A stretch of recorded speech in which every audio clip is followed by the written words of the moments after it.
एक दिन एक सेठ जी को अपनी संपत्ति के मूल्य निर्धारण की इच्छा हुई। लेखाधिकारी को तुरंत बुलवाया गया।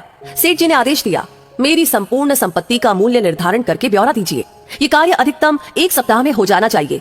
ठीक 1 सप्ताह के बाद लेखाधिकारी ब्यौरा लेकर सेठ जी की सेवा में उपस्थित हुआ। सेठ जी ने पूछा, कुल कितनी संपदा है?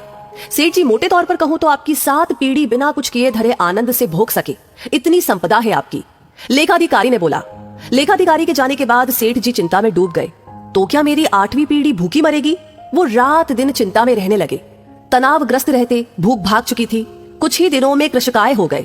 सेठानी जी के द्वारा बार बार तनाव का कारण पूछने पर भी जवाब नहीं देते। सेठानी जी से सेठ जी की यह हालत देखी नहीं जा रही थी।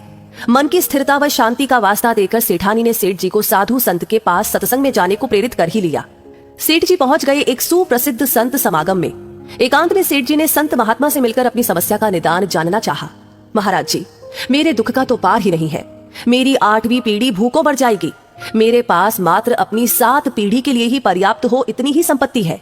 कृपया कोई उपाय बताए कि मेरे पास और संपत्ति आए और अगली पीढ़ियां भूखी ना मरे।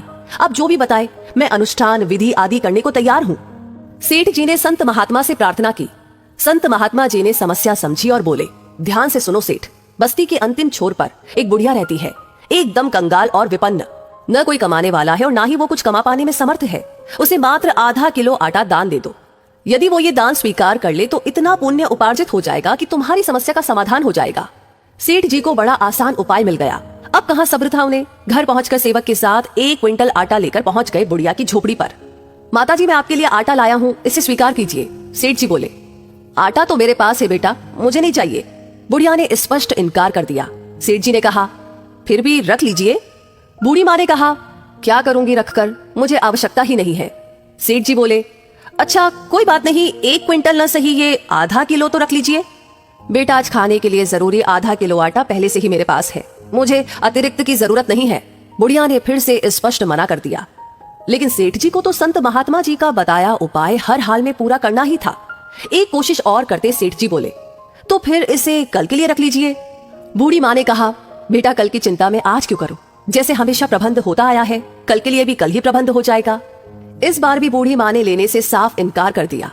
सेठ जी की आंखें खुल चुकी थी। एक गरीब बुढ़िया कल के भोजन की चिंता नहीं कर रही और मेरे पास अथाह धन सामग्री होते हुए भी मैं 8वीं पीढ़ी की चिंता में घुल रहा हूँ। मेरी चिंता का कारण अभाव नहीं, तृष्णा है। वाकई तृष्णा यानी इच्छा का कोई अंत नहीं है। संग्रहखोरी तो दूषण ही है। संतोष में ही शांति और सुख निहित है। पल की तो खबर नहीं, चिंता कल की हो रही है। कल न हम होंगे न गिला होगा, सिर्फ सिमटी हुई यादों का सिलसिला होगा। जो लम्हे हैं चलो हंसकर बिता ले, जाने कल जिंदगी का क्या फैसला